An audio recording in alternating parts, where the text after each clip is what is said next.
क्यों?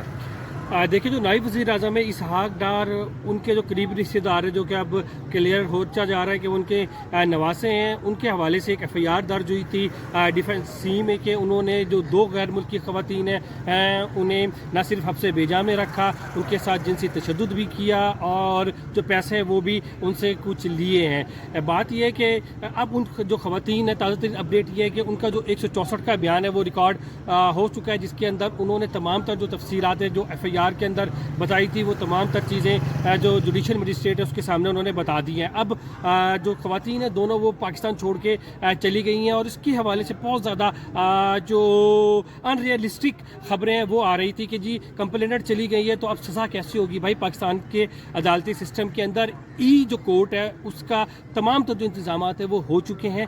इस वक्त पाकिस्तान की तमाम अदालतों के पास वो तमाम तर सहूलियात मौजूद है कि आप अगर कराची में मौजूद है और आपका जो सुनवाई है वो कोयटा में हो रही है तो वकील गवाह कराची में मौजूद हो और कोयटा की अदालतें वो तमाम तक चीज़ें रिकॉर्ड कर सकती हैं। तो इन दोनों कंप्लेनेंट के हवाले से भी जब इनकी ज़रूरत होगी तो तमाम तक जो इंतजाम है वो किए जा सकेंगे। ये एम्बेसी में जाएंगे पाकिस्तानी, वहाँ बैठ के अपना दोबारा जो बयान है वो रिकॉर्ड करवाएंगे और इनके ऊपर जो क्रॉस है वो भी किया जा सकेगा। तो ये जो अजम्पशन है कि कंप्लेनेंट चली गई है, एफआईआर ख़त्म हो गई है, ऐसा कुछ भी नहीं है। अदालतों के अंदर सहूलियात मौजूद है। कल तक ये अफवाहें फिर रही थी कि उनके वालिद साहब की जानिब से जो एम्बेसी है डच या हॉलैंड की, जिसकी भी एम्बेसी है, वेनेजुएला की एम्बेसी है, उससे रब्ता किया गया और फिर इन्हें बाजियाब करवाया गया। ये जो अफवाहें, ये जो बात है, इसका भी जो लुबे लुबाब है वो सामने आ चुका है। लास्ट टाइम भी मैंने अपने वीडियो में कहा था कि जिस तरह ये बताया जा रहा है इनको छुड़वाया जा रहा है, उस तरह वो छुड़वाई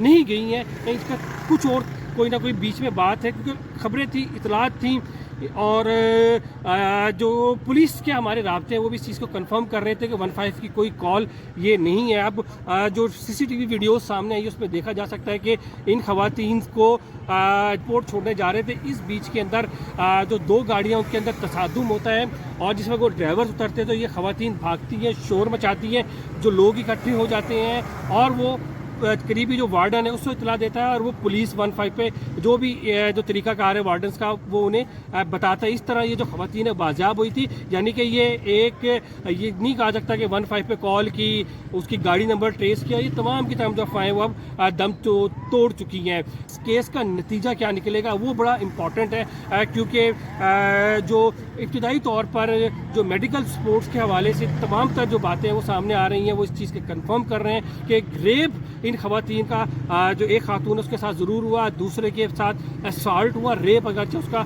नहीं किया जा सका या नहीं हो सका या उसके शोर मचाने की वजह से या उसको वर्जिनिटी कुंवारा होने की वजह से वो बच ज़रूर गई, लेकिन एक खवातीन के साथ गैंग रेप ज़रूर हुआ है। इसके अंदर एक सुकम ज़रूर है, जो बयानात दे रही हैं वो पैसे का बात बता रही हैं कि उधर ये इसी तरह ही है जिस तरह बात की जा रही है कि तो ये भत्ता के भी ज़ुमरे में आता है। एक्सटॉर्शन की दफात इसमें नहीं है, अगरचे एक्सटॉर्शन की लगनी ज़रूर चाहिए थी, लेकिन 375A और 365A की दफात ज़रूर है। जबकि अब इस वक्त तक ये नहीं पता चल सका कि बॉस कौन है। रज़ा डार को तो ये खवातीन डायरेक्ट जानती थी, इस वजह से उसको डायरेक्ट नॉमिनेट किया। बाकी 4 लोगों को उन्होंने हुलिया बताया और जो एक दूसरे को पुकारते थे वो बताया। अब इस सारे वाक़े के अंदर जिस वक्त मेडिकल हो गया, इन तमाम 7-8 लोग हैं उनका भी जो पोटेंसी टेस्ट होगा और DNA करवाया जाएगा, फिर उन खवातीन के साथ मैच किया जाएगा।